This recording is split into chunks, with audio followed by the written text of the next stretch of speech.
Parte número 8, la Odisea, ¿no? La última carta que Yeshua le dicta a Juan, no para nosotros, no para nadie, ni la Odisea, ni Tiatira, ni Pérgamo, o la de la semana pasada, que todos quieren ser la de la semana pasada, ¿no? ¿Cierto? ¿Ah? Filadelfia quieren ser todos, ¿no? Pero para ser Filadelfia se necesita ser muy fiel al Eterno y a Yeshua y dejar todos los anhelos personales, que es la parte más difícil. Esa es la que nadie quiere, ¿no?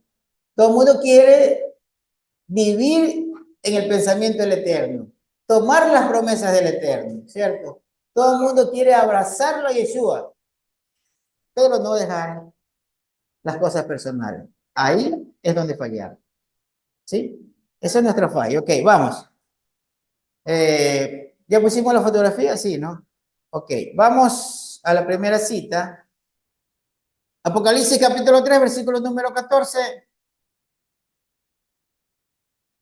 Dice, escribe al mensajero de la comunidad en la Odisea.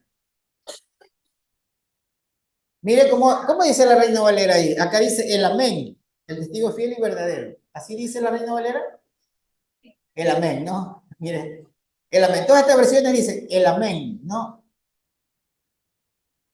¿Pero qué es el amén? ¿Por qué al inicio de un diálogo, al inicio de una carta, va a decir el amén? Eso no está bien, porque están redondando. De hecho, ya se lo voy a demostrar. Ustedes han visto, hoy estuvo, no, el hermano ayer estaba leyendo y mencionó la palabra Selah en los salmos, ¿no? Bueno, es redundante. Como cuando, así está en la Reina Valera, como cuando dice Abba Padre, ¿no es cierto? Redundante porque es lo mismo, ¿no? Y así hay varias frases, le cuento, ¿no? Que dejan la palabra hebrea y al lado ponen su significado y la gente piensa, una vez el pastor de la iglesia donde yo iba, alguien le preguntó, ¿y qué significa Abba Padre? Alabado seas Padre. Y cuando yo empecé a estudiar hebreo, dije, uy, y este es el pastor que tenemos, ¿no? Claro, no sabe, pero se inventa, ¿no? Porque no se puede quedar callado. Algo tiene que decir con la pregunta. Pero sí va el nivel de ignorancia, ¿no? Que hay realmente en los religiosos. Entonces, es redundante decir Abba Padre porque Abba en hebreo es Padre, ¿no? Y ahí está la Reina Valera, usted la leído, ¿no? Que dice Abba Padre. Bueno, acá está diciendo el amén. ¿Quién es el amén? ¿Para qué usamos generalmente amén? Para decir así sea, ¿no? Así sea. Ok, lo que pasa es que amén viene de emet, ¿no? Que es verdad, y viene de amán, que es fidelidad, y es una derivación de estas palabras, ¿no? Ok, pero ahí la dejaron, amén. Entonces fui a ver el texto griego de esta aplicación que es ¿ah? Correcto, que es la interlineal, ¿no? Interlineal. Eso, ustedes búsquenla y tenganla ahí anclada. Se llama Logos, ¿cómo era? Logos Calogos, ¿no? Y ténganla ahí que esa le sirve muchísimo. Bueno, entonces vamos a ver lo siguiente. Vamos a hacer, este estudio lo vamos a hacer así, miren. Pongan la diapositiva para irles diciendo cómo vamos a hacer. Apocalipsis 3:14, pónganme ahí eso, muy bien. Miren, vamos a hacer el estudio y lo vamos a llevar de esta manera. Dice, aquí dice, escribe el mensajero a la comunidad de la Odisea. Entonces vamos a ver qué es la Odisea, por qué se llama la Odisea, qué pasaba ahí, ¿no? Porque ahí este personaje se desvió muchísimo. Ok, luego dice, el amén, testigo fiel y verdadero. ¿Qué es eso de amén? Ok, y luego, este que es interesante, el principio de la creación. ¿Quién es el principio de la creación, no? O sea, ¿cómo es esto? A ver, dice, el amén, el verdadero testigo fiel, el principio de la creación de los bien, dice estas cosas. O está diciendo que Yeshua es el principio de la creación, ¿no? Eso está diciendo ahí, que Yeshua es el principio de la creación. ¿O no? ¿Dice o no dice? ¿Cierto? Está haciendo referencia a que Yeshua es el principio de la creación. Ok, como nosotros nos toca enderezar todo esto, ¿qué tenemos que decir? No, eso está mal traducido y eso no puede ser porque Yeshua recién nació, ¿cómo va a ser el principio de la creación, no? Bueno, pero si llegamos a un análisis, nos vamos a dar cuenta que es verdadero. ¿Cómo, hermano? O sea que Yeshua es Elohim. No, pero sí les voy a decir que es y tiene sentido. Y eso es lo que le dije al Eterno, lo digo, no lo digo, lo digo, no lo digo, lo digo, no lo digo. Y lo voy a decir. Muy bien, vamos. ¿Qué más? Entonces, el principio de la creación de Elohim dice estas cosas. Verso 15. Yo conozco tus obras, que no eres ni frío ni caliente. Vamos a ver eso qué es. No eres ni frío ni caliente. Mejor sería que fueras frío o caliente. Ok, vamos a analizarlo así en ese orden. Entonces empecemos con la Odisea. Vamos a la parte histórica que es la Odisea y vamos a poner un mapa. Este tema de la Odisea, ¿no? Dígame con sinceridad. Yo le digo, no sabía, de una vez me adelanto. No me he dado cuenta. Mire, en todo este tiempo de estudio. Ustedes sí sabían que la Odisea, bueno, tenía otros nombres y entre esos nombres, algo que aparece en Hechos de los Apóstoles, porque relata que Pablo estuvo ahí, Rodas. La Odisea en algún momento se llamó Rodas y se llamó Diápolis también. Cambió de nombre varias veces, ¿no? No sabíamos, ¿cierto? Ok. Por eso es el estudio y la investigación. No se puede acabar de investigar y de estudiar. Yo pensé en algún momento también, bueno, pues ya no hay nada que decir, ya todo lo sabemos, todo lo hemos dicho. No, hay muchísimo todavía que aprender. Entonces, vamos a la parte histórica interesante, que nos va a ayudar mucho, y ese mapa muy, muy bonito que encontré, ahí en esa parte de Asia, ¿no? Donde están estas 7 congregaciones. Había congregaciones en muchos lugares, pero resulta que Asia hasta el día de hoy, esa parte es muy conflictiva hasta el día de hoy, ¿no? Por ejemplo, la Odisea, hoy casualmente hay un conflicto muy grande. Resulta que en el sector donde era la Odisea, hasta ahora, esto, vaya, que es de donde sale el Imperio Otomano, eh, Turquía, ¿cierto? Ahora mismo Turquía, ustedes saben que fue uno de los gestores de la caída del régimen del gobierno de Asiria, ¿no es cierto? Bueno, ese es el sector. Ese es el sector hasta el día de hoy conflictivo, ¿no? Conflictivo y relacionado directamente a Israel. Directamente, a veces aliados, ciertos gobiernos y otros opositores, ¿no? Enemigos. O sea, el punto de conflicto de donde va a iniciar todo.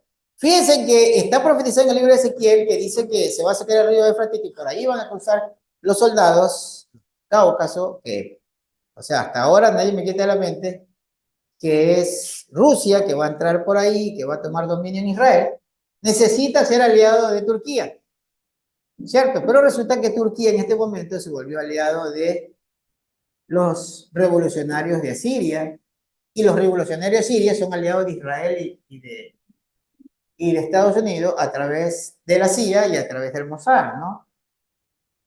Eso es un champú de conveniencia, ¿no? En este momento. Una ensalada que no es rusa, sino que es una ensalada sionista, de la OTAN, ¿sí? De Medio Oriente. Esa ensalada, ¿no? Y luego, pues va a venir la ensalada rusa. Ok. Fíjense ustedes, ¿no? Como nosotros no sabemos esa parte de la geopolítica, entonces no vamos a lograr entender desde el punto de vista religioso. Desde el punto de vista religioso, están envueltos en una cortina de humo y la verdad nadie sabe qué es lo que está pasando. Entonces, aquí está la Odisea, ciudad de Frigia, situada en el río Lico, no lejos de Colosas. Mire ese sector, Colosas. Por eso en las cartas de los colosenses. Después de haber sido llamada sucesivamente Diápolis y Roas. ¿Se acuerdan que Pablo estuvo en Roas? ¿Sí? En Derbe y en Roas estuvo Pablo. Fue nombrada la Odisea en honor a Leodice, la esposa de Antíoco II, ¿no? Cuando Antíoco, que era el que dominó toda esa zona con el imperio Seleucida en ese tiempo, ¿no? Los Seleucidas dominan, entonces él toma control antes de que lleguen los romanos, y entonces a esta ciudad, que tuvo varios nombres, entre ellos Roa, le puso el nombre de su esposa, ¿sí? El nombre de su esposa, que se llamó Leodicea, ¿no? Leodicea se llamó ella y ahí salió el nombre de Leodicea, ok. Dice que fue destruida por un terremoto en el año 66 de la era común y posteriormente fue reconstruida por Marco Aurelio, ¿no? Ya en el dominio romano fue reconstruida, ¿no? Ok. Ahí tenemos el mapa, ¿no? Ese mapa está muy hermoso, muy bonito. Me gustó muchísimo. Están las 7 congregaciones que están en ese punto conflictivo de Asia. ¿Ok? Es como un punto neurálgico, ¿no? Ahí se va a desatar una guerra muy, muy fuerte. Ok, ¿qué más dice el Odisea? Ahí están las ruinas del Odisea, la siguiente diapositiva. Están las ruinas, ¿no? La Odisea fue una ciudad importante en el Imperio Seleucida y en la historia de la comunidad de Yeshua, ¿no?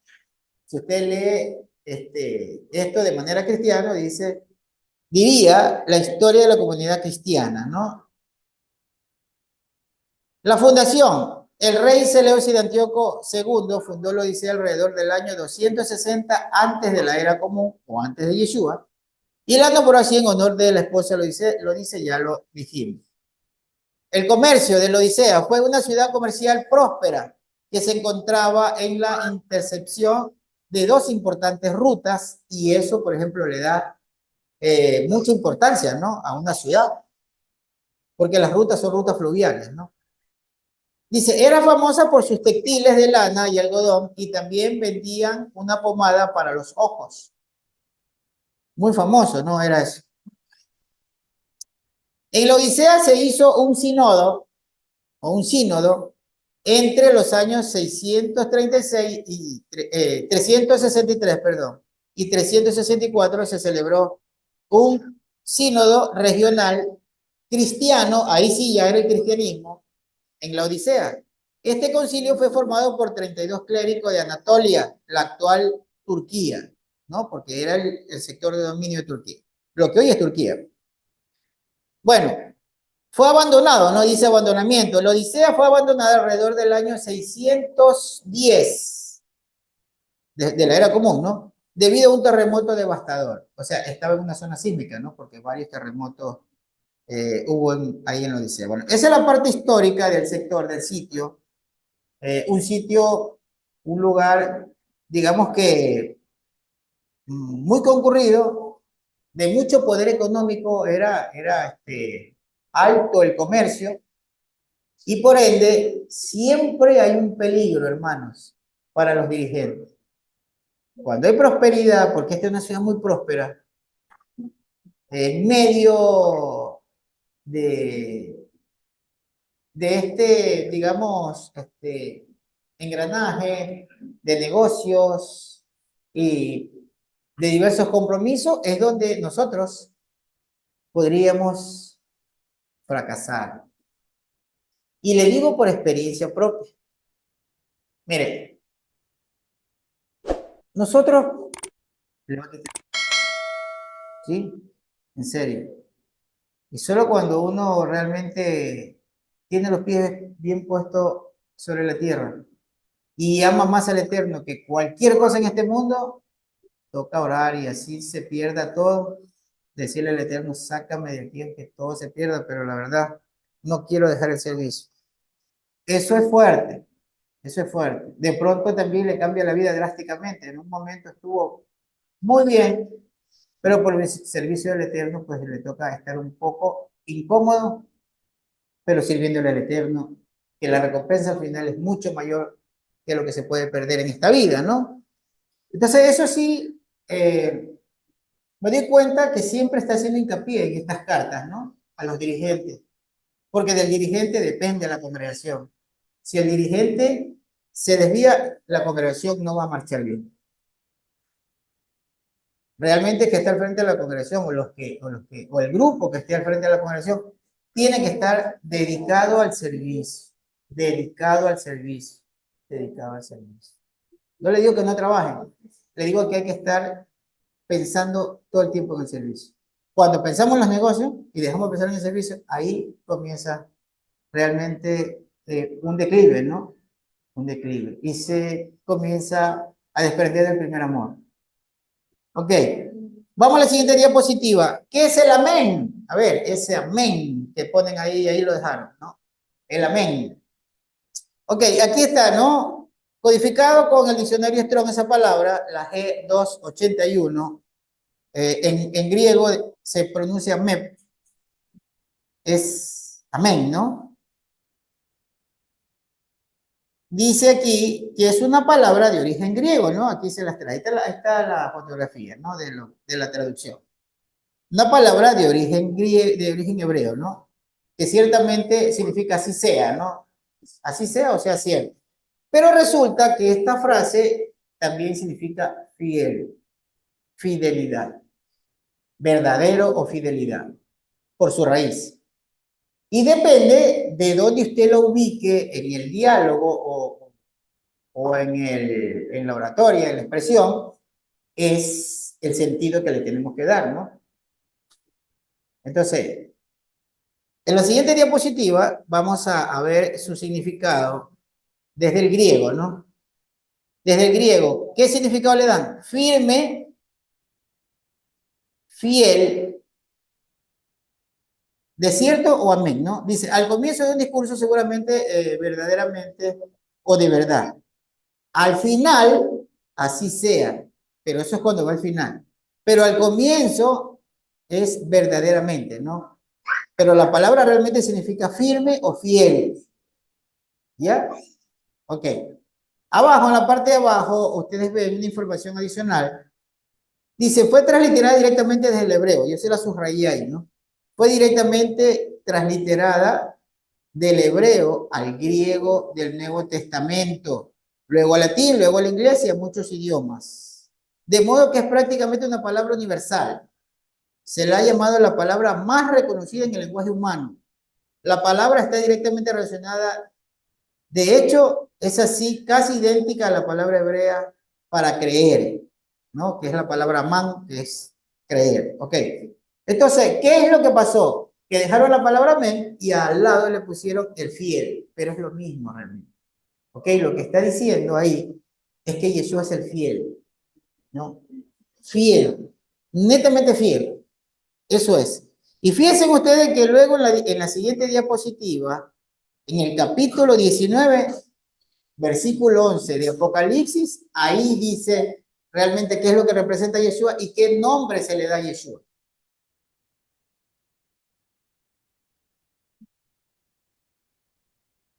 Apocalipsis 19:11. Y vi el cielo abierto, y he aquí un caballo blanco, y el que estaba sentado sobre él era llamado como fiel. O sea, en hebreo, ¿cómo le dijeron? ¿Ah? ¿Cómo le dijeron a él en hebreo? Men. Fiel y verdadero, el cual con justicia juzga y pelea, ¿no? Claro. El cual con justicia juzga y pelea. Ese es Yeshua, ¿no? Ese es Yeshua, esa es su definición. Ok, solucionó el tema de amén y lo que era la Odisea, ¿no? Ok. Ahora vamos con el principio. Él es el principio, ¿no? Ok, vamos. Ahí les tengo dos fotografías, ¿no? Y lo que dice en hebreo, ¿no? Bereshit be riotá Elohim, ¿no es cierto? El principio de la creación de Elohim. Pero ahí le pongo dos fotografías para ir orientando este estudio, ¿no? Dos fotografías. Uno de una película, obviamente, pero bueno, supuestamente ahí se representa a Yeshua, ¿no? Pero ¿qué dice Yeshua? Acuérdense, yo soy el Ben Adán, ¿no? El Ben Adán, o sea, el Hijo del Hombre. Esa palabra del Hijo del Hombre nunca se olviden, pero no es el Hijo del Hombre, sino el Ben Adán. Para poderlo entender, el Ben Adán, el Hijo de Adán, el Hijo de Adán. Yo les pregunto, ¿Yeshua realmente es hijo de Adán?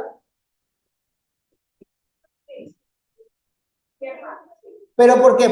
Porque proviene de Adán en línea, digamos, consecutiva. A ver, vamos a ver un ratito. Porque de aquí no nos movemos hasta que esto lo entendamos muy bien. A ver, Adán, línea consecutiva. Yo puedo decir que soy hijo de Adán. Hermano, usted puede decir que es hijo de Adán. Ronald, tú puedes decir que eres hijo de Adán. Allá, Joel, tú puedes decir que eres hijo de Adán, ¿cierto? Porque llevamos una línea, ¿no? Desde Adán. Pero eso nos hace heredero al trono. No. Entonces, no somos hijos de él, somos descendientes. Es diferente, ¿no?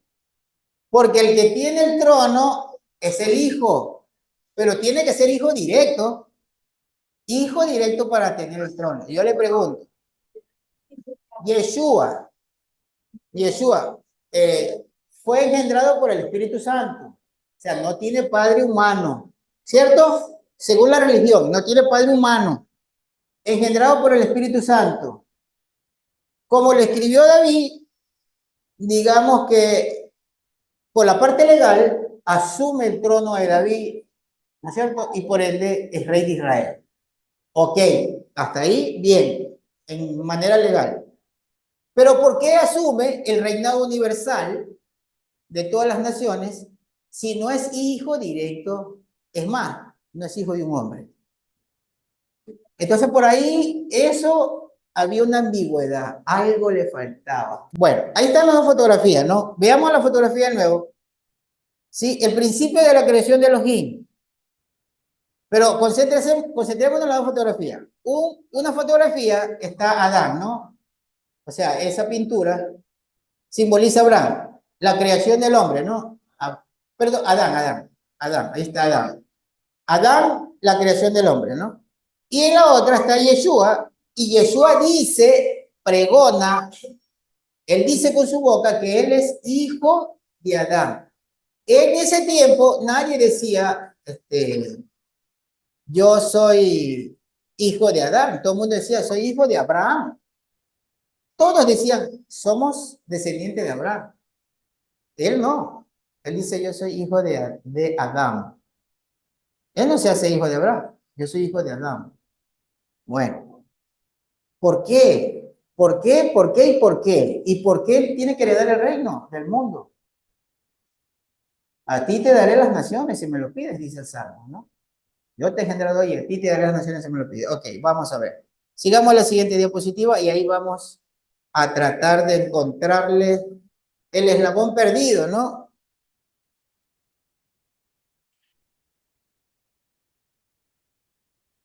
Vamos a Génesis capítulo 2, versículo número 21. Génesis capítulo 2, versículo número 21. Yahweh Elohim hizo caer en sueño sobre Adán y se quedó dormido. Entonces tomó una de sus costillas y cerró la carne en su lugar. Hemos hablado muchas veces de esto. Ok. Entonces tomó una de sus costillas y cerró la carne en su lugar.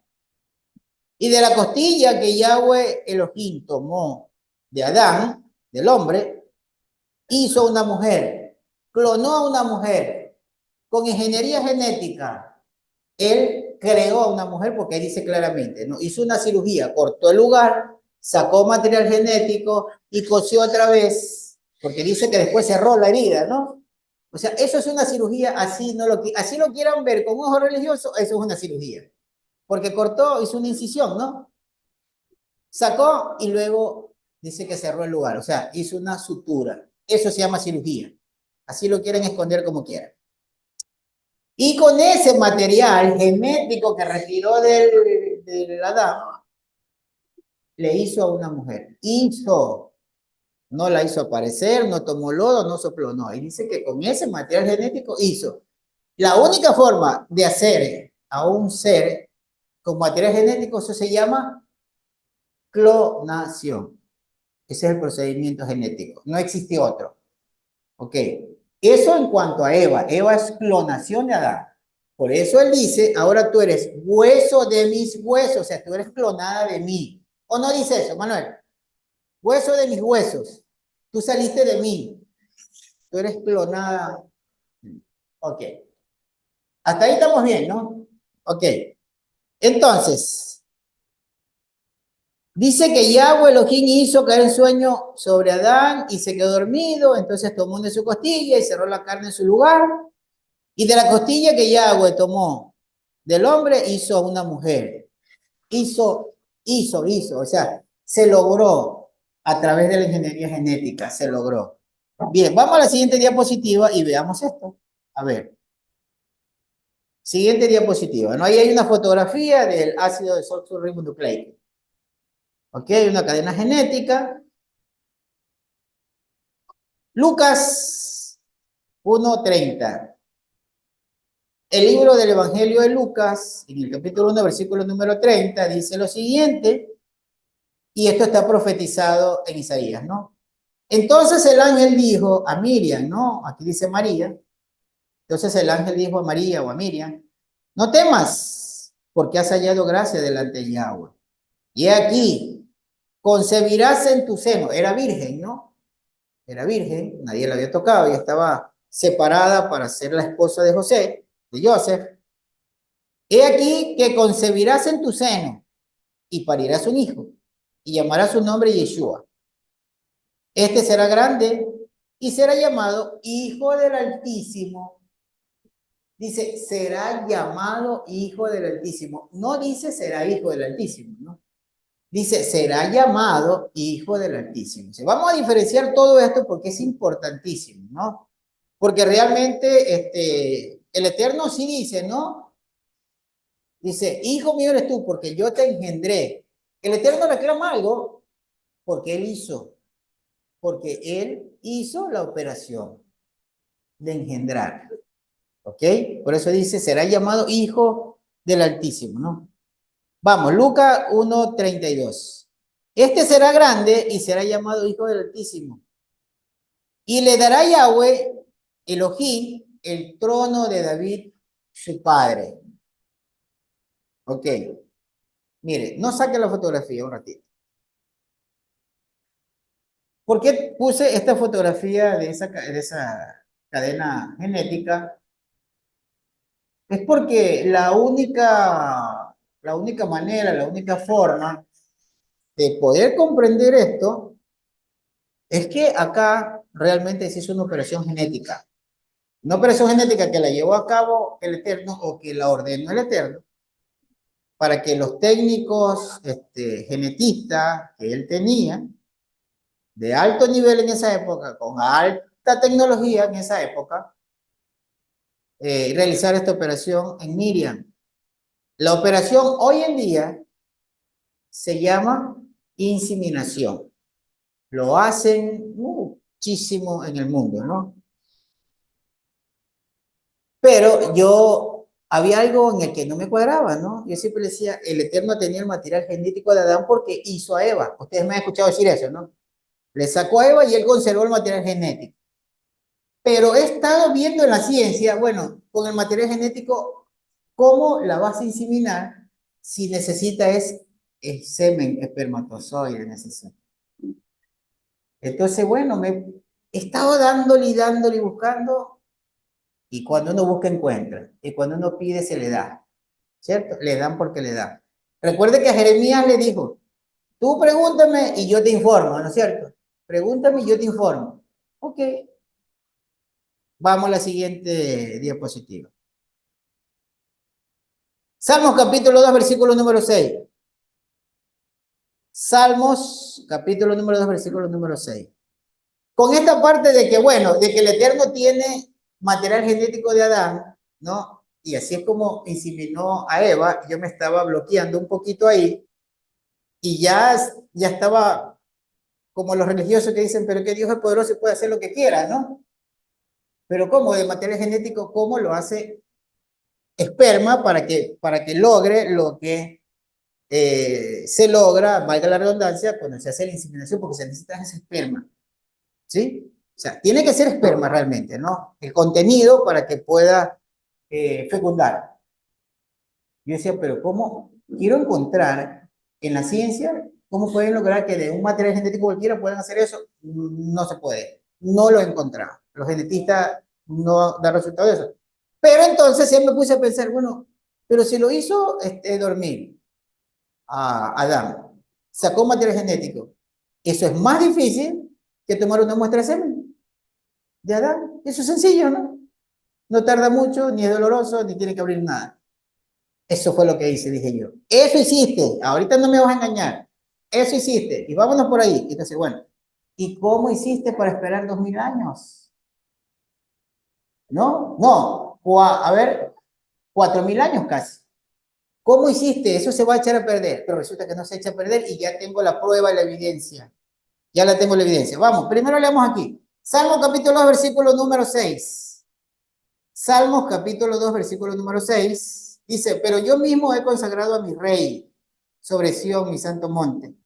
Ciertamente anunciaré el decreto de Yahweh, que me dijo, mi hijo eres tú, yo te engendré, yo te he engendrado. Hoy, ¿no es cierto? Verso 8. Pídeme y te daré las naciones como herencia. Y el único que puede ser rey de toda la creación es Adán. Porque a Adán el Eterno le decretó y le dijo, tú eres el rey, ¿no es cierto? Tú reinarás sobre la creación. Ok. Pero a Yeshua le dice lo mismo. Yo te engendré y vas a pedir el reinado de las naciones, ¿no? Y exactamente es así como va a suceder. ¿Pero por qué? Porque ese decreto, que ya está otorgado, eso tiene una legalidad. Si no le hubiese dicho a cualquiera, a ver, ¿a cuál de los mortales en el mundo le dijo lo mismo? A ninguno, solo a Yeshua. Pero para eso él tenía que ser el hijo de Adán, para que herede ese trono, para que herede esa posición, para que herede esa autoridad. Entonces, le dice, pídeme en el versículo 8 de Salmos número 2, pídeme y te daré las naciones como heredad tuya, y como posesión tuya los confines de la tierra, él va a ser el rey de la tierra, ¿no? Y vamos a Mateo capítulo 12, versículo número 8, y entonces él dice, porque el hijo de Adán es el Adón del día de reposo, y terminé de entender por fin qué es eso de ser el Señor del día de reposo, porque hemos dicho de todo también. ¿Por qué es el Señor del día de reposo? A ver, vamos otra vez, vamos a interactuar. A ver, ¿qué será el Señor del día de reposo? A ver, Juan Carlos, Señor del día de reposo, ¿por qué lo dirá Jesús?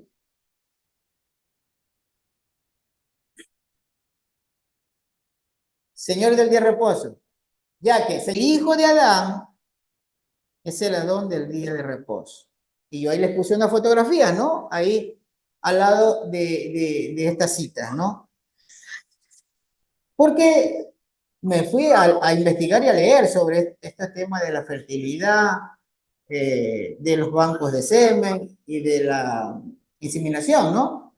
Y entonces aquí resulta que puse esta información de todo lo que leí, saqué la fotografía, ¿qué es lo que qué es lo que necesita una mujer para eh, que pueda proceder a una inseminación? Dice, tiene que tener permeabilidad en las trompas, buena reserva ovárica, edad inferior a 36 años y tiene que haber una buena calidad seminal, ¿sí? Entonces, en la fotografía de abajo hay las muestras del semen y las muestras, digamos, y un conteo de espermatozoides, ¿no? Ese es el procedimiento, cómo se lo realiza. O sea, todo eso se tiene que someter para que se pueda hacer el procedimiento. Ok. Pero fíjense ustedes que aquí es donde, cuando yo vi esto, yo dije, entonces eso fue lo que hizo el Eterno con el semen de Adán, porque lo tenía que conservar. Porque resulta que cuando él hizo a Adán, ¿para qué lo hizo? O sea, ¿cuál fue la idea de hacer a Adán? Adán, eh, digamos que él crece, él es instruido, ¿no? Y resulta que por algo que yo leí de la psiquiatría, de cómo se convierte en genético la conducta, ¿no? De los seres humanos, por ejemplo, la psicopatía, siempre he dicho esto porque solo leí, la psicopatía es hereditaria, dicen estos especialistas en las conductas, ¿no? Los psiquiatras, que es un estudio. Entonces yo me puse a pensar, a ver, Resulta que Adán, en un punto de su vida, le desobedeció al Eterno y él comenzó a tomar conocimiento que el Eterno no le permitía porque eso le iba a perjudicar. Pero resulta que los conocimientos que vamos adquiriendo, la forma de conducta que nosotros vamos tomando, por alguna razón se vuelve genética. Ahí es donde se necesita estudiar. Se necesita estudiar lo que poco esté a nuestro alcance sobre la genética. ¿Qué es esto de la genética que tenemos que tener? Por ejemplo, la ayuda de un programador, de un diseñador de sistemas, un especialista en genética, un experto en electrónica y conducción eléctrica. ¿Por qué? Le digo. Bueno, yo trato de estudiar un poquito de cada cosa. Porque resulta que el funcionamiento de las células es igual que el sistema electrónico. De hecho, las células tienen una comunicación electrónica, ¿no? Están ionizadas, ¿no? Se han visto eso de los cuarzos y de las partículas más pequeñas, ¿no? Están ionizadas y tienen comunicación eléctrica. Los autistas, por ejemplo, ¿cuál es el problema que tienen de funcionamiento? Es que no tienen comunicación eléctrica, sí, en las neuronas. Ahí hay un cortocircuito electrónico en su cerebro, ¿no? Porque hay un componente que se llama mielina, que es la que envuelve los conductores eléctricos del cerebro y esa está atrofiada y por eso hay como un cortocircuito y no sincronizan bien. Eso es lo que hay que recuperar para que ellos vayan saliendo del cuadro. Bueno, entonces, ¿qué les quiero decir? Que, ¿por qué? Acuérdese de esto, el Eterno le dice a Adán, no tomes de ese conocimiento, no tomes de ese conocimiento. Y luego de lo que pasó con Adán, sí ve como la humanidad comenzó a hacer cosas reprochables porque genéticamente fue invadido, genéticamente fue contaminado, ¿sí? Contaminado genéticamente, ¿ok? Y se volvió de transmisión de generación en generación. ¿Verdad? Miren lo que les voy a decir. Entonces, ¿qué resulta? Que el Eterno, para prever eso, esto ya es mi hipótesis, pero la sostengo por algo, que el Eterno tomó una muestra seminal de Adán, ¿para qué? Para preservar lo que él había creado, lo que él logró en Adán. Un ser a su imagen y a su semejanza, capaz de tener la alta moral. Cuando él tomó del otro conocimiento, cuando se pervirtió, ¿sí? Y ya el mundo comenzó esa perversión, entonces la transmisión genética de la conducta comenzó de generación en generación. Pero él, esta es una conjetura mía, al haber tomado una muestra seminal de Adán y conservarla, que hay forma, ya aquí se lo voy a explicar porque en la ciencia lo dice, lo corrobora, lo guardó por si fallaba Adán para él. Al final, al final del tiempo que el hombre necesitaba para tener el nivel de entendimiento, el nivel de madurez, porque el trigo tiene que madurar para poder arrancar a la cizaña, y ese tiempo es 120 jubileos, 6.000 años, de ese desarrollo de su creación, para que logre ese objetivo, y en ese tiempo él tenía que traer quien los conduzca al camino del eterno, ¿ya? Los hombres de justicia, del recorrido que usted haga de todos los libros que se han escrito sobre el camino del eterno, todos los hombres de justicia llevaron una misión. Los Melech Sadik llevaron una misión, y es llevar a la creación al conocimiento del eterno, al camino del eterno. Lo hizo Seth, lo hizo su hijo, lo hizo Enoch, lo hizo Matusalén, lo hizo Noé, lo hizo Abraham, lo hizo Isaac, lo hizo Jacob, lo hizo Moshe, ¿cierto? Los profetas y David, y luego Yeshua. Entonces, el Eterno tenía que guardarse, o sea, digo yo, eso ya le digo, es una conjetura mía, ese material con el cual un día ese modelo que él logró antes de que se deje convencer de su esposa y transgreda y se convierta genéticamente en la transgresión y la aberración que luego los seres humanos hicieron, ese material genético no contaminado lo tenía guardado, porque de ahí iba a salir un ser que él mismo había diseñado. O sea, el diseño principal, el mapeo o el programa principal estaba en esa cadena genética. ¿Ok? Y fíjense ustedes que yo no me equivoco lo que les voy a decir, aunque eso es una conjetura porque no dice que le sacó, pero fíjense ustedes que usted en los institutos de Inglaterra, cuando usted quiere solicitar un hijo que sea hecho, pues, digamos, de esta manera de operaciones genéticas, usted pide el diseño que quiere de su hijo. Eso se han de haber leído, ¿no? ¿Cierto? ¿Se ha leído eso, no? Usted pide el diseño, usted dice qué color de ojos, qué altura, si es delgado o qué comportamiento, o sea, todo, cómo lo quiere, hasta en su forma de ser. O sea que pueden crear un mapa, ¿no es cierto? Genéticamente se puede hacer eso. Entonces, si el hombre lo puede hacer, ¿usted cree que el Eterno? Ahí sí digan, pero el Eterno es poderoso y puede hacer lo que quiera, ¿no es cierto? Claro que puede hacer lo que quiera. Porque la tecnología que maneja el Eterno es súper, pues más avanzada que lo que podría tener el hombre. Ahora, y yo le demuestro que hoy en día existe el método, hoy en día ya existe el método de conservación seminal. Y no pasa nada y eso está intacto, ¿no es cierto? Ahora sí vamos a la diapositiva. Vamos a la diapositiva. Ahí está, ¿no? Miren lo que dice esta información. El esperma puede permanecer indefinidamente en un banco de esperma gracias a un proceso llamado criopreservación. ¿Qué es el criopreservación? Es cualquier sustancia o cualquier tejido que lo quieran mantener, lo meten en un sistema de criógeno, ¿no es cierto? De hecho, hay seres humanos, esta información casi no salió a la luz, muy poco, hay seres humanos que están guardados en criógeno, ¿sí saben? ¿No? Esperando que encuentren su problema para poderlo volver a la vida. Hay gente que pagó fortunas, como Roth puso, me acuerdo porque él salió esta información, que él pagó fortuna para que a él lo metan en ese criógeno.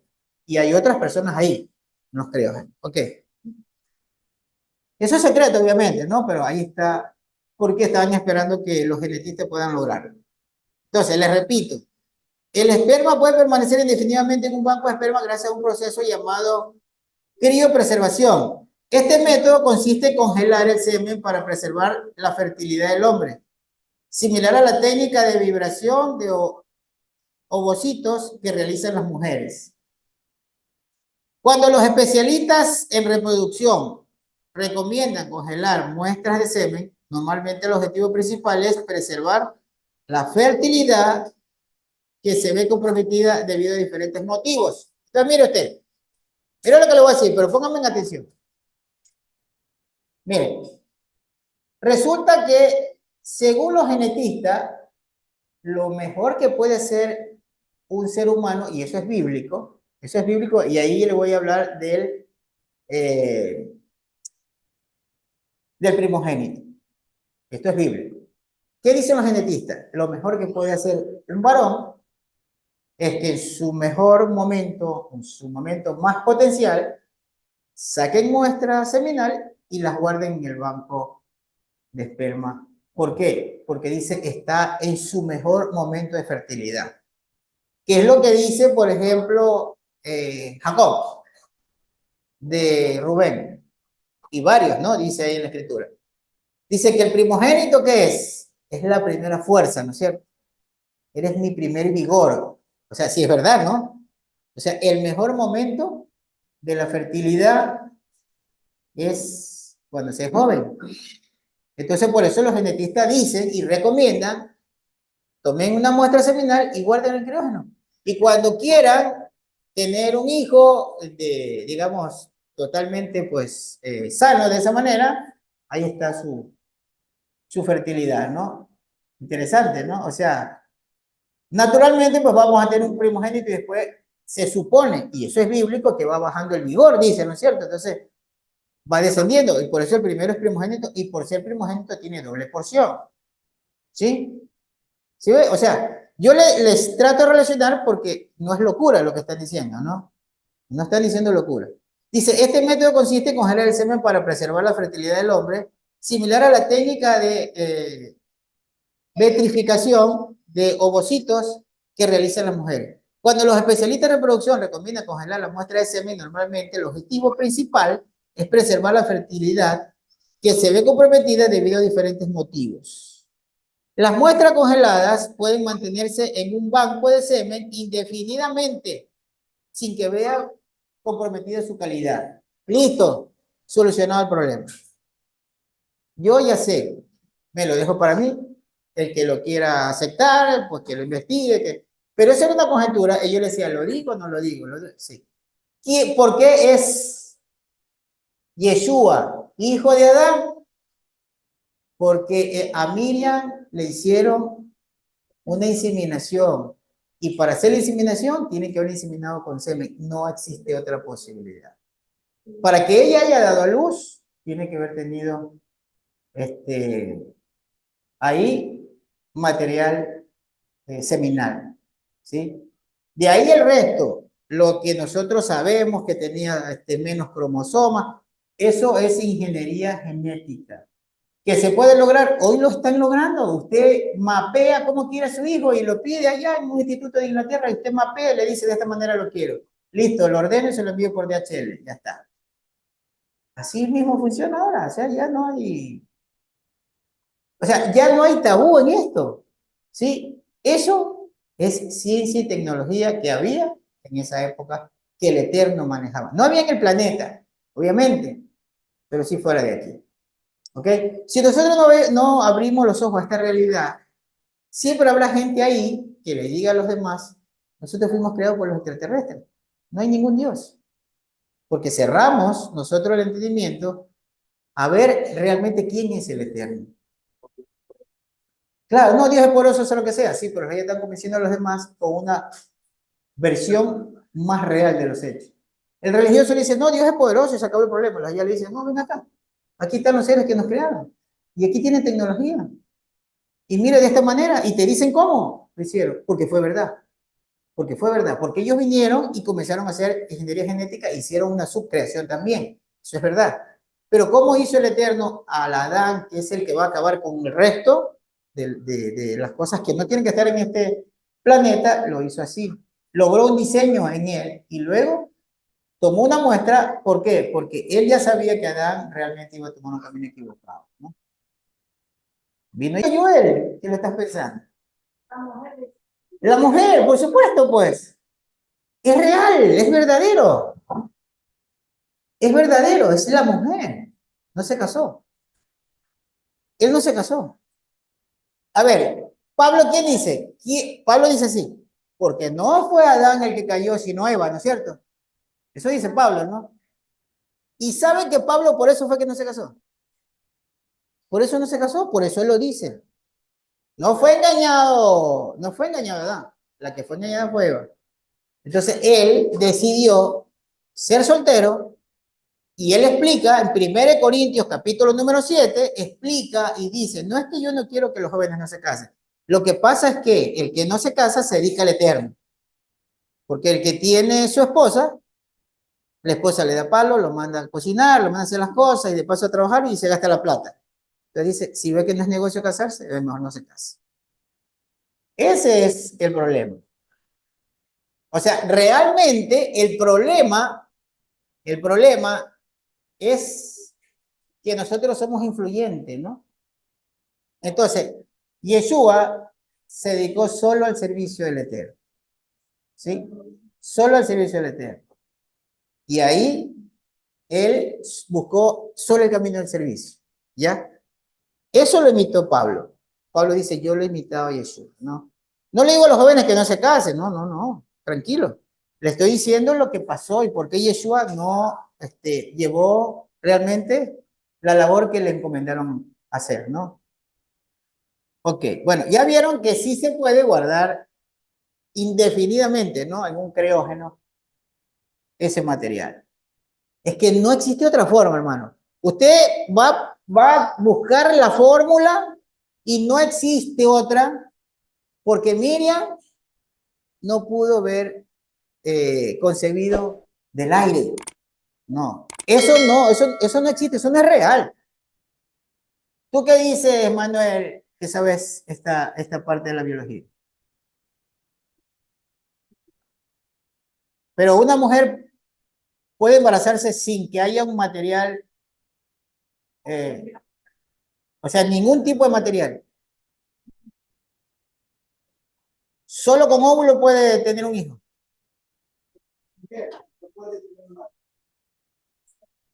¿Ha habido algún caso en el mundo? Hay rumores, pero en la biología sí existe, pero no se ha encontrado en ¿Ah?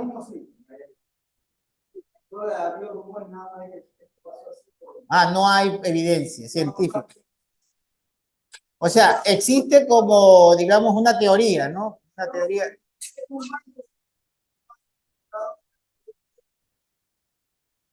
Ah, no, pues la gallina pone huevos, pues no, del aire.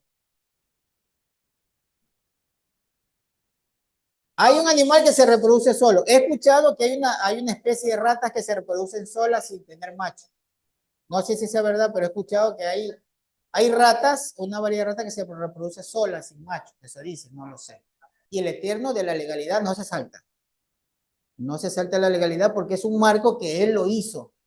Y él no se puede saltar de un marco legal, porque si él se salta de un marco legal, el orden, digamos, de la jurisprudencia se daña. Ya no es un estado de derecho, porque se saltó el orden, ¿no? El orden legal. Entonces, si él es Adán, solo su hijo directo puede heredar el trono que él tenía. Nadie más. Por eso es que lo mataron a Abel, ¿no? Porque él era el heredero del trono.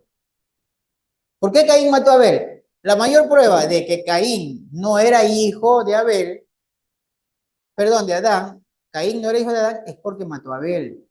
Porque si no, no tenía necesidad de matarlo porque él era el mayor. Él nació primero, él tenía que heredar el trono. Pero él sabía que legalmente él no era hijo y por eso no iba a heredar el trono. Por eso lo mató. Pero en todo caso, ya en este momento, a este punto, a 6.000 años de Adán, solo el hijo puede heredar lo que Yeshua dice que va a heredar y lo que está escrito que va a heredar. Y el Eterno le dice que le va a dar las naciones. Y eso solamente era una autoridad que le iba a recibir solo a Adán, nadie más, nadie, porque a nadie más se le ha dicho que va a ser el rey del mundo, solamente a Yeshua, ¿no? Pero para que eso suceda, tiene que ser el hijo de Adán. Le digo, eso es una conjetura mía, ¿sí? Pero el procedimiento se lo demuestra. Hoy lo están haciendo, ¿sí? Ya van a hacerlo uno. ¿Ah? Ok, ya, rápido, no hay problema. Pasemos a la siguiente diapositiva.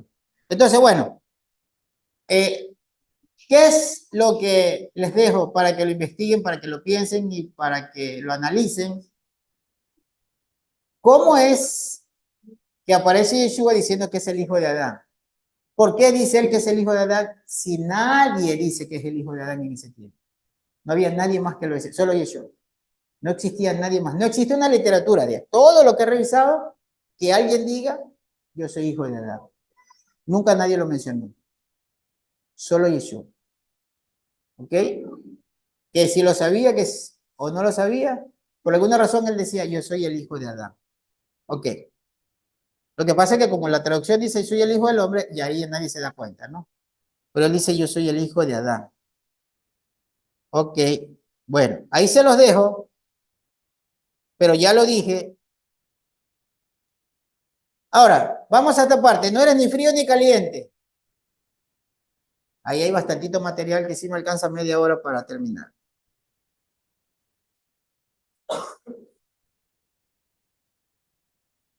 No eres ni frío ni caliente. Ahí le traje una fotografía, ¿no? Fuego y también hielo, ¿no? O eres frío o eres caliente. ¿Qué sería una persona fría? ¿Cómo nosotros podríamos definir a una persona fría? Sí, que no conoce al Eterno, ¿no es cierto? Ese es un frío, no conoce al Eterno. Y el caliente, el que ya conoció al Eterno, ¿no es cierto? Es lo que más o menos podríamos definir. Pero, o sea, entre las dos posturas existe, como todo, siempre una línea intermedia, ¿no? Que se le define como el tibio, ¿no? Como el tibio. Ok. Pero a este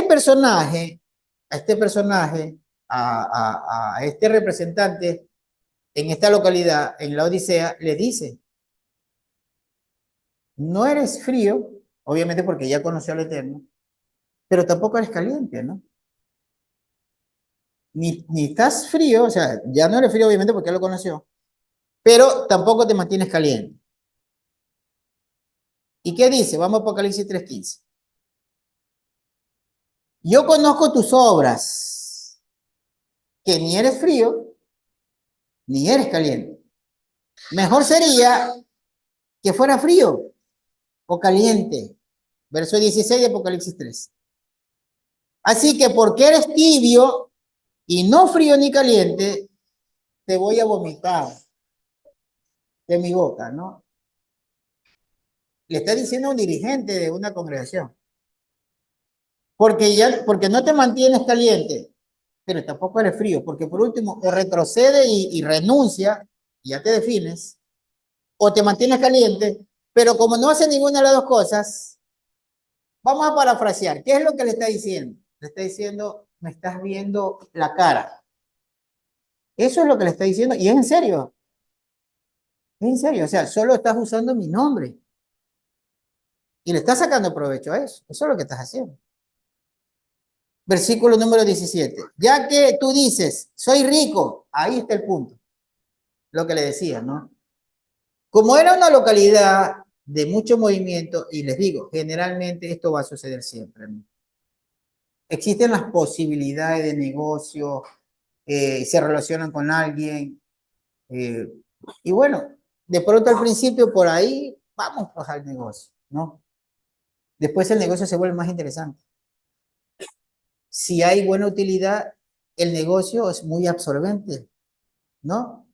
Acuérdese de las palabras del mismo Yeshua que decía, mire, no le van a poder servir a dos amos, o le sirven al Eterno, o le sirven a Mamón, ¿no? Que es el Dios de la riqueza. O se dedican a la riqueza o se dedican a Elohim. Pero las dos cosas no se puede, no se puede. ¿Por qué? Porque vas a estar entre dos polaridades y no vas a poder hacer ninguna de las dos bien. Dedícate a la una o dedícate a la otra, ¿no? Como el joven rico ya. ¿El joven rico qué era? ¿Qué era el joven rico? ¿Era frío o era caliente? Era tibio, correcto. Era tibio. Exacto, ahí voy. Entonces, el hombre rico era tibio, no era frío, tampoco era caliente, era tibio. Porque cuando Yeshua le tocó el punto neurálgico de donde realmente tiene que obedecer, ahí ya no lo pudo. ¿Por qué? Porque le tocaban las riquezas, ¿no? Entonces acá dice en el versículo 17 de Apocalipsis 3, ya que tú dices, soy rico, me he enriquecido y no tengo ninguna necesidad, y no sabe que tú eres desgraciado, miserable, pobre, ciego, desnudo, y yo le agregaría estúpido. Porque cambia algo que Jesús enseñó, ¿no? No hagas tesoros en la tierra. No hagas tesoros en la tierra. Haz tesoros donde nadie te pueda perjudicar, ¿no?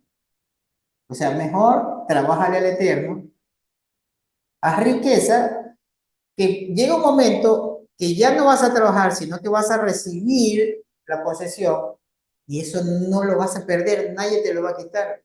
Eso va a ser firme, ¿no? Haz tesoro, haz riqueza, pero en los cielos, no aquí en la tierra, porque aquí se destruye, aquí te lo quitan, ¿no? Entonces dice, yo les repito el versículo 17, ya que tú dices, yo soy rico, me he enriquecido, no tengo ninguna necesidad, no sabes que tú eres desgraciado, miserable, pobre, ciego, desnudo, y ya saben qué más. Miren,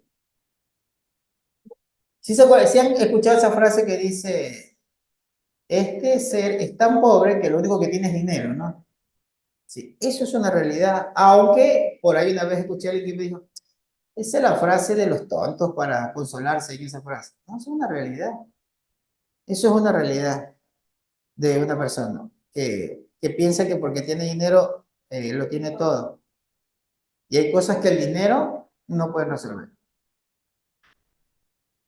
Vamos a la siguiente diapositiva y ahí sí vamos a hablar, pero no ahora, ¿no? Vamos a ir viendo historias de ser caliente, ¿cierto? Y de ser frío, pero sobre todo el que es tibio, ¿no? Vamos al libro del Sefer Hayazar, el libro de Hazer, capítulo número 3, versículo número 1. Ayer leí varios libros en la noche. Y entonces, bueno, ahí, ya que aproveché que estaba leyendo, tomé esta cita, Sefer Hayazar, capítulo 3, versículo número 1, dice, Enoch vivió 65 años y a él le nació Matusalén. Y Enoch caminó con el Todopoderoso después de haber tenido Matusalén, y él sirvió a Yahweh a pesar de las sendas malditas de los hombres. Y el alma de Hanok, o sea, de Enoch, fue envuelta en la instrucción de Yahweh,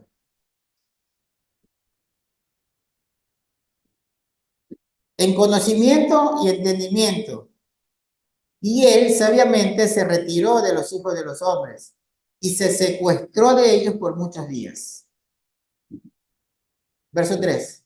Estamos en el Sefer Hayazar, capítulo 3. Y fue al término de muchos años, cuando él estaba sirviendo a Yahweh y orando delante de él en su casa, que un malaj de Yahweh, o sea, un ángel, lo llamó desde el cielo y le dijo, aquí estoy. Versículo número 4, la siguiente diapositiva. Y le dijo, levántate, sal de tu casa y ve al lugar donde te escondes. Y aparece a los hijos de los hombres, para que tú les puedas enseñar la senda por la cual deben ir y la obra que deben llevar a cabo para entrar en los caminos del Todopoderoso. Verso 5. Y Enoch se levantó de acuerdo a la palabra de Yahweh y salió de su casa y de su lugar y de la cámara donde estaba escondido. Y él fue a los hijos de los hombres y les enseñó los caminos de Yahweh. Y en ese tiempo congregó a los hijos de los hombres y los familiarizó con la instrucción de Yahweh. Verso 6. Y él ordenó que se proclamara en todos los lugares donde vivan los hijos de los hombres, diciendo, ¿dónde está el hombre que desea conocer los caminos de Yahweh y buenas obras? Que venga a Enoch. Que todo el que quiera conocer a Yahweh, que venga y se presente con Enoch. Verso 7. Estamos en el libro de Sefer Yasar, capítulo 3. Verso 7 dice, todos los hijos de los hombres se congregaron hacia él, porque todos los que deseaban esta cosa fueron a Enoch. Y Enoch reinó sobre los hijos de los hombres de acuerdo a la palabra de Yahweh. Y ellos vinieron y se inclinaron a él y oyeron su palabra. Y el Ruach del Todopoderoso estaba sobre Enoch. Y él enseñó a todos sus hombres la sabiduría del Todopoderoso y sus caminos. Y los hijos de los hombres sirvieron a Yahweh todos los días de Enoch. Y ellos vinieron a oír su sabiduría. Y todos los reyes de los hijos de los hombres, ambos, primero y último, junto con sus príncipes y jueces, vinieron a Enoch. Cuando oyeron de su sabiduría y ellos se inclinaron a él, ellos también requirieron que Enoch reinara sobre ellos, a lo cual él consintió. O sea, Enoch se volvió reyes de los reyes. De ahí la frase rey de reyes, porque Enoch fue rey de reyes. Ok, vamos al versículo número 10. Mire, Enoch es la figura de Yeshua. ¿Sí? Ustedes miren Enoch y es realmente una figura de Yeshua. Versículo número 10.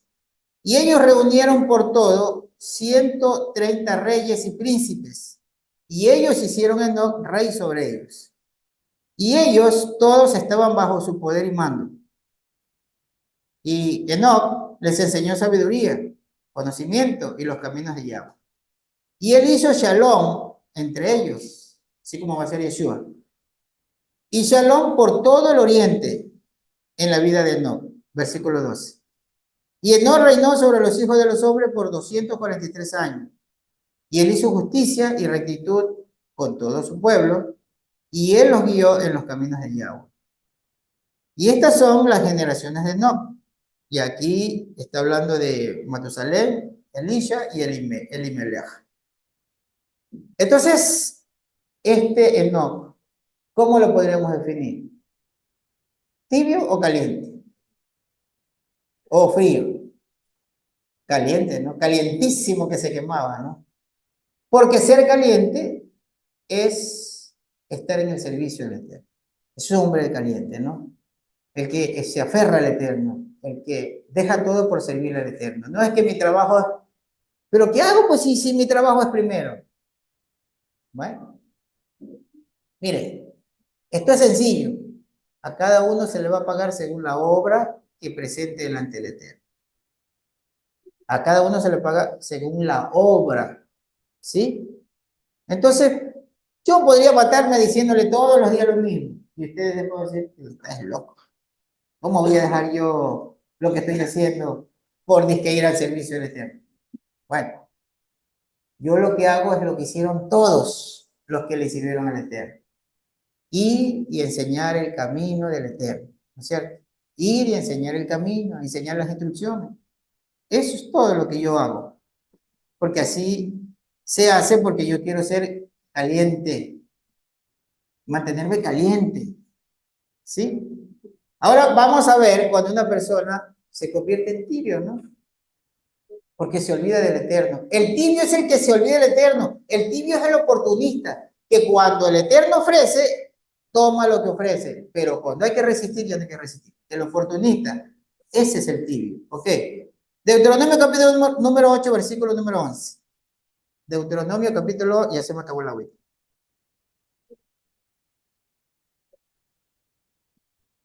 Deuteronomio capítulo 8, verso 11 dice, guárdate que no te olvides de Yahweh tu Elohim. Hermanos, eso es un mandato. Eso lo debemos siempre, así como recitamos el Shema, irse al capítulo 8 de Deuteronomio y también recitar esto.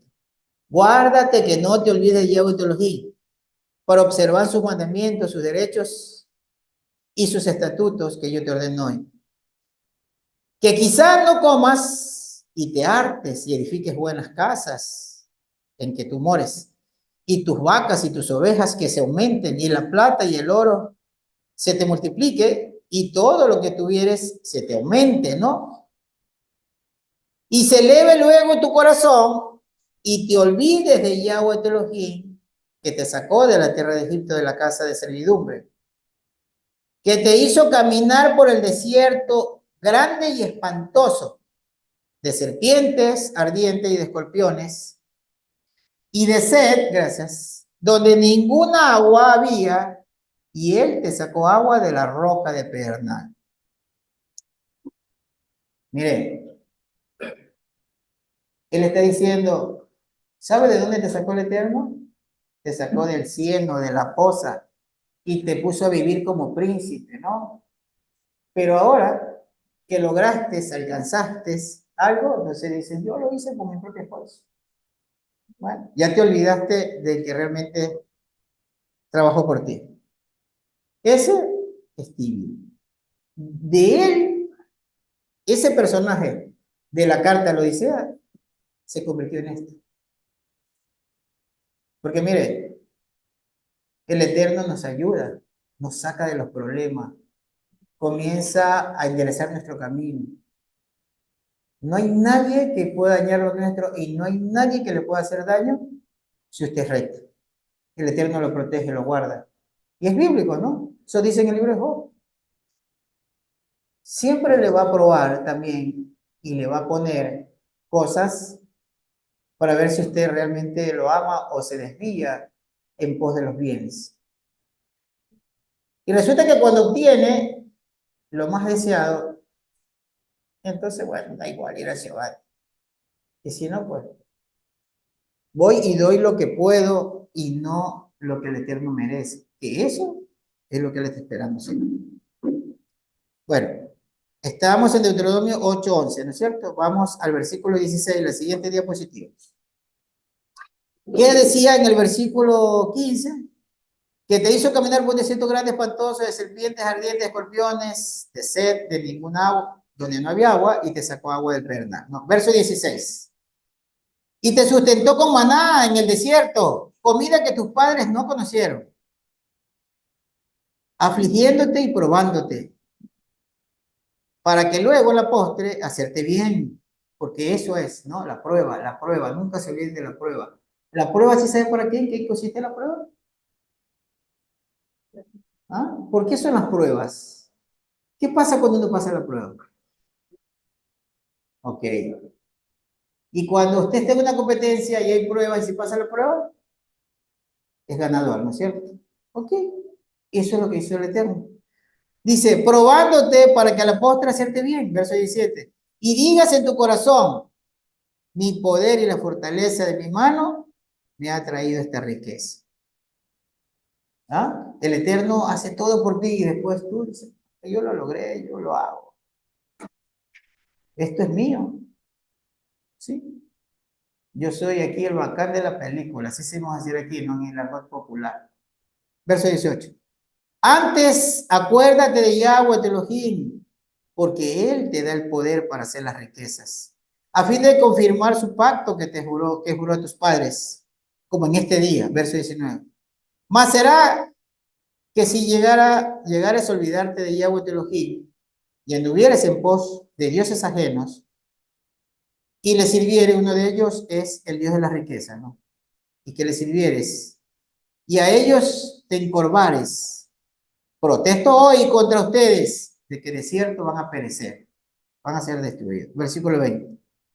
Como la gente que Yahweh destruirá delante de ustedes, así van a perecer por cuanto no has atendido a la voz de Yahweh de Elohim. Entonces, ¿ve lo que le dice Yeshua? Que tiene esa autoridad.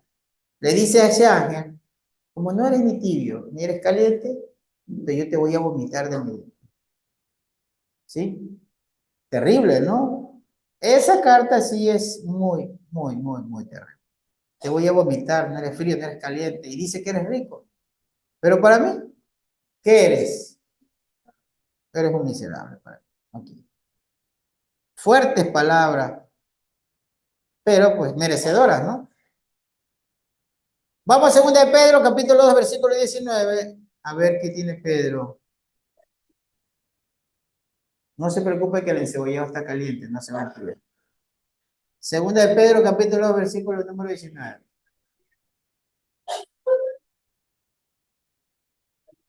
¿Está tibio, está caliente o está frío? Caliente, muy bien. 2 de Pedro, capítulo 2, verso 19. Ya ves, los que no vinieron, los que se perdieron, ¿no? Prometiéndoles libertad, siendo ellos mismos siervos de corrupción. Porque el que es de alguno vencido es sujeto a la servidumbre del que lo venció. Miren, cuando yo leo a Pablo, siempre me doy cuenta que Pablo está luchando, está peleando, como dice Judas, ¿no? En su carta dice, es que hay que batallar. Porque resulta que los antimisioneros, que son los religiosos del judaísmo, ¿no? En ese momento, pues, de los fariseos, de los saduceos, hasta de los herodianos, que comenzaban a tratar de sacarlo del camino a la comunidad nazarena, hacerlos regresar. Y cuando yo veo a una persona que está insistiendo en eso, yo digo, o sea, ¿en serio? No conocen a Yeshua, ¿no? Nunca lo conocieron realmente. Porque seguir esa tendencia, seguir a esos personajes, es realmente darle la espalda a Yeshua. Porque si Yeshua sacó aquí, por ejemplo, esto no es para nosotros, no nos está escribiendo ahorita a nosotros.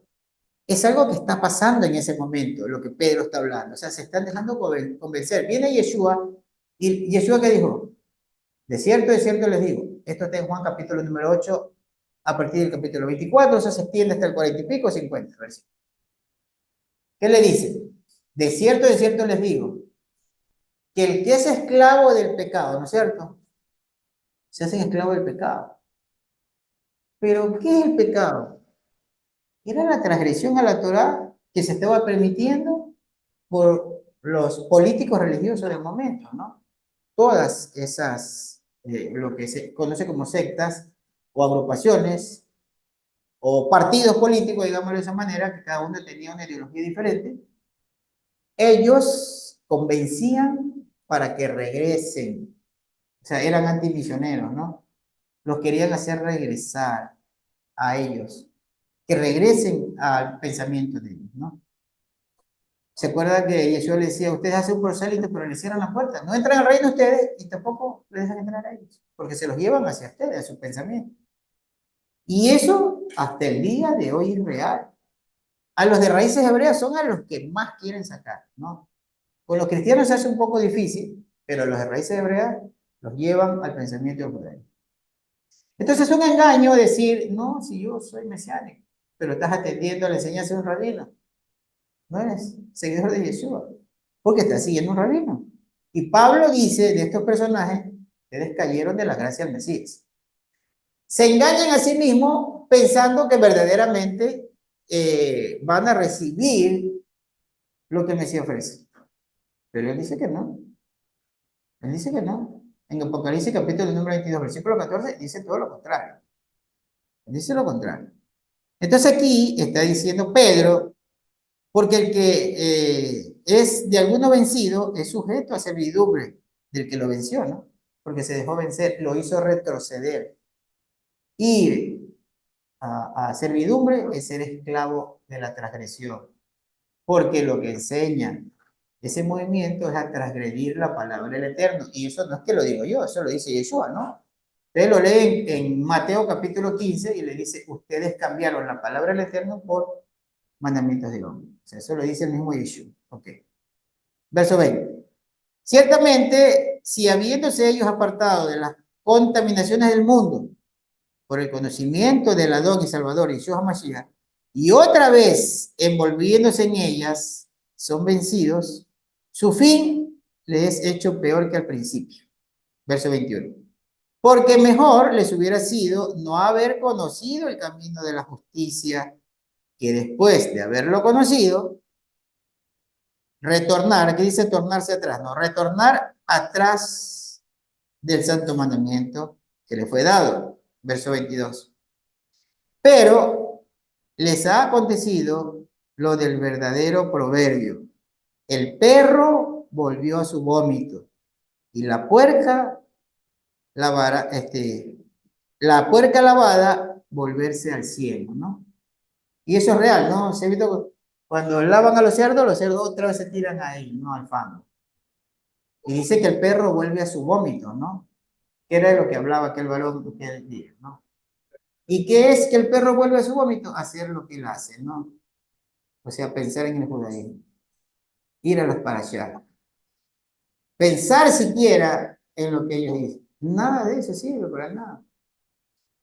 Dice Pablo que eso, ¿cómo le llama Pablo? Le dice fábula de viejas. ¿Sí o no?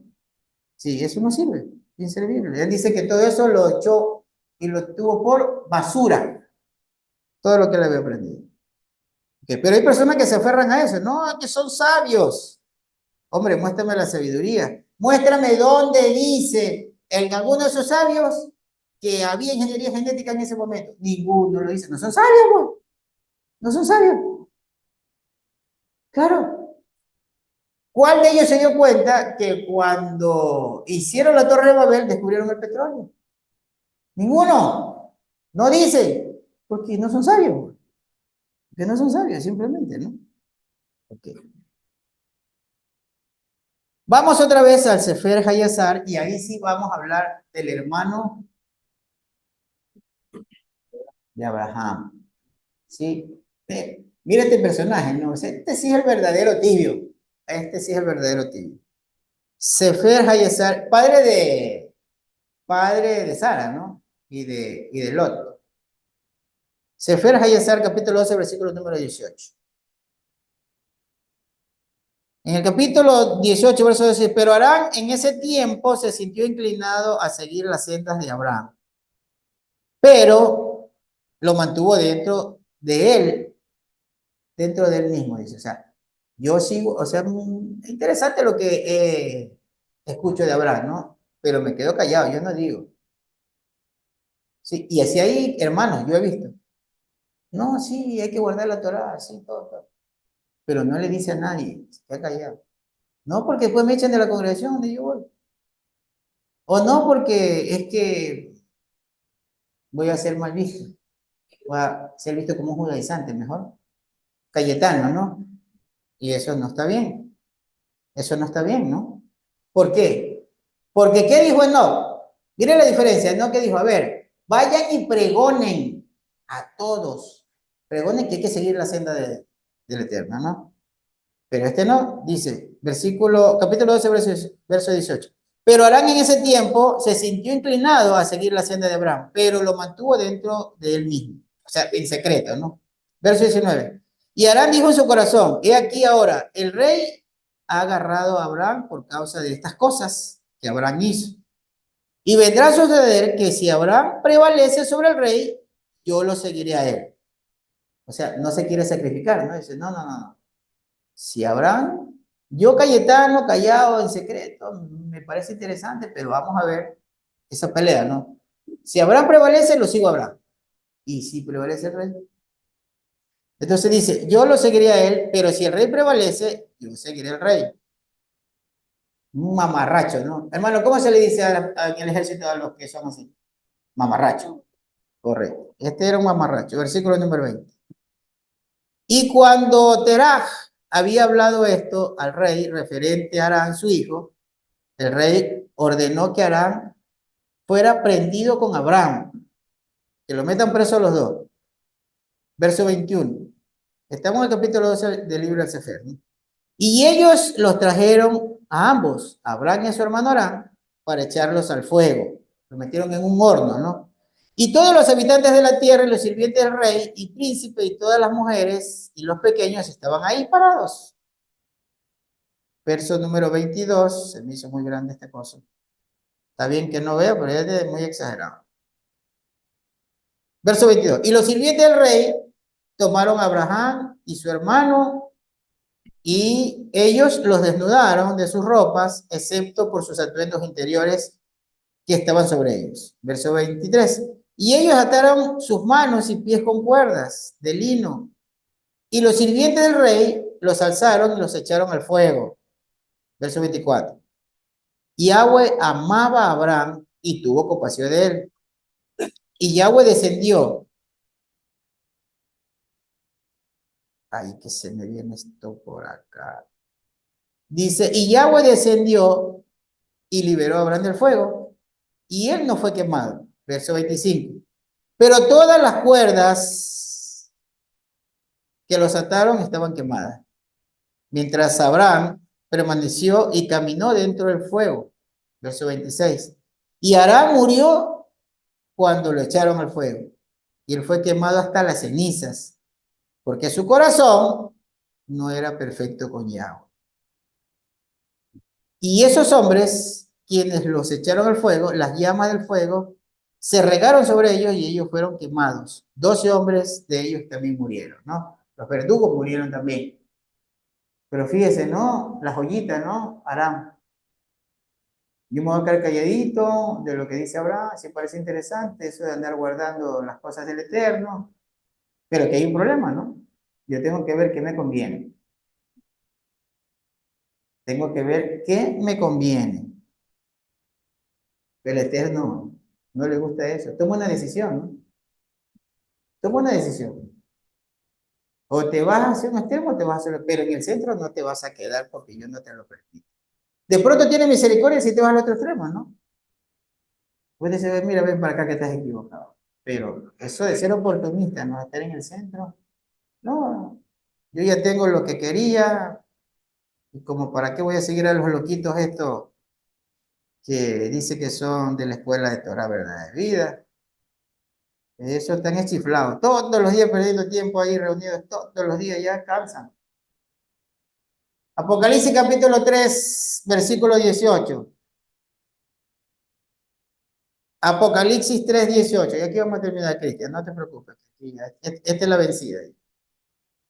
Apocalipsis 3, 18 dice, yo te aconsejo que de mí compres oro refinado. No, le dice, no seas tibio, o sea, o eres tibio o eres caliente. O sea, eres frío o eres caliente. Pero si eres tibio, yo te vomito, te vomito. Entonces después le dice en el versículo 18, yo te aconsejo que de mí compres oro refinado por el fuego, para que te hagas rico. Y vestiduras blancas para que te vistas, porque antes le dijo, tú no eres rico, tú crees que eres rico, tú eres un pobre y miserable y andas desnudo, ¿no? Y acá le dice, ¿tú quieres ser rico? Compra de mí oro refinado. Ya le vamos a explicar eso.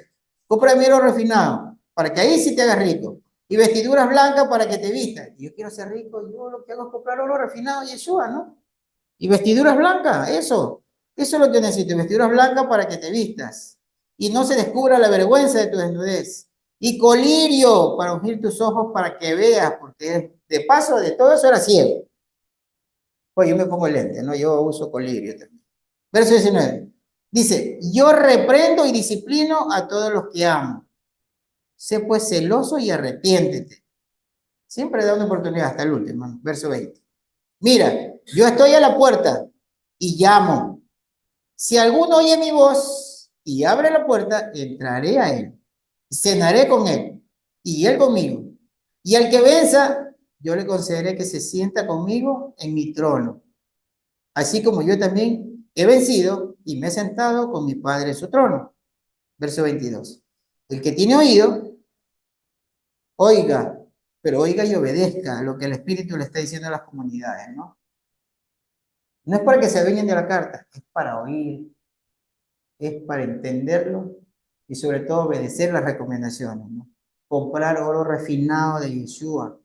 Oro. Y bueno, ¿qué es eso? Pues no, bueno, del oro, de que refina. Resulta que eso estaba profetizado, ¿no? Que Yeshua iba a hacer eso, algo maravilloso. Alguna vez hice una enseñanza, recuerdo, y yo les hablé de esto, ¿no? ¿Qué es lo que ha hecho realmente el Eterno? Levantó a los levitas primero para que los levitas instruyan a su pueblo, ¿para qué? Para que la ofrenda, el tributo, la mijá que le demos al Eterno sea aceptable al Eterno. Vamos a Malaquías capítulo 3, versículo número 1, y no se preocupen de la comida porque no solo es para mí el hombre, ¿sí? Así sea cebollado.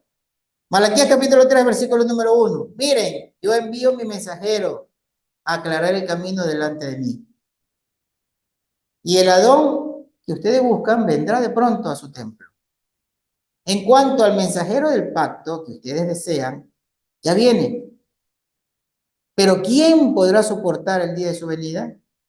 ¿Y quién se podrá sostener cuando aparezca?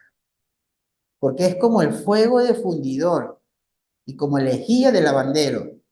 Actuará como fundidor y purificador de plata y purificará a los descendientes de Leví y los refinará como oro y plata, para que presenten ofrendas en justicia. Entonces las ofrendas de Judá y Jerusalén serán agradables a Yahweh, como en los días de antaño, en los años de la antigüedad, ¿no? Como en la época de Moshe y Aarón, porque ahí realmente eran ofrendas que el Eterno recibía, ¿no? Porque eran de gente recta, ¿no? Gente honesta y recta que fue Abraham, que fue Moshe y Aarón. Entonces, ¿qué hace Yeshua? Yeshua es el que nos somete a presión, nos pasa por el fuego. Por eso él le dice, compra de mí oro refinado, o sea, déjate refinar, deja que yo te instruya, deja que te prepare y deja que te pase al siguiente nivel. Eso es lo que le está diciendo Jesús. Ok, vamos a Zacarías, la última cita, esta sí, ahora sí. Esta sí, ahora sí. Zacarías capítulo 13, a partir del versículo 7.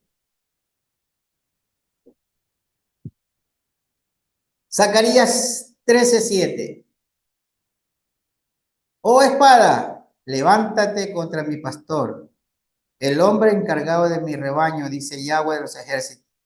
Golpea al pastor y que se dispersen las ovejas. Y también volveré mi mano contra todos los pastorcitos. Verso 8. En todo el país, declara Yahweh, 2/3 perecerán, morirán, y 1/3 sobrevivirá. Verso 9. A esa 1/3 la meteré en el fuego, y los derretiré como se derrite la plata, y los probaré como se prueba el oro. Ellos me invocarán por nombre, y yo les responderé. Declararé, ustedes son mi pueblo, y ellos declararán, Yahweh es mi Elohim. Bendito el Eterno, ¿cierto? Obra hecha a través de Yeshua, hermano, no de los rabinos. Olvídense de eso. Olvídense definitivamente de eso. Porque los días se acortan. Los días se acortan. Hay que estar preparado. Vienen cosas fuertes en estos pocos días. Va a venir algo. Hay que estar preparado. Tenemos que estar listos. ¿Ok? Pero sobre todo esta parte, ¿no? Hay que dedicarse al Eterno. El servicio no puede parar. Porque a eso sacó a su pueblo, ¿no? Del desierto. Y el pueblo no obedeció a servirle. Bien, hermanos, eso es lo que les traía para el día de hoy. Espero, pues, que eh, algo se construya desde acá, que pues les dejo inquietud con ese tema del hijo directo de Adán, ¿no? Yeshua, el hijo directo de Adán, biológicamente, porque tiene que haber una línea biológica. Biológicamente, yo pienso pues me mantengo en que biológicamente, esto es muy personal, obviamente, Yeshua biológicamente es hijo de Adán, biológicamente, pero fue engendrado por el Eterno, que fue el que lideró la operación, y por eso él dice, tú eres mi hijo porque yo hice que tú seas engendrado, ¿no? Y obviamente de alguna manera, pues, es su padre por eso. Ok, bueno. Shabbat shalom, hermano, bendiciones para todos.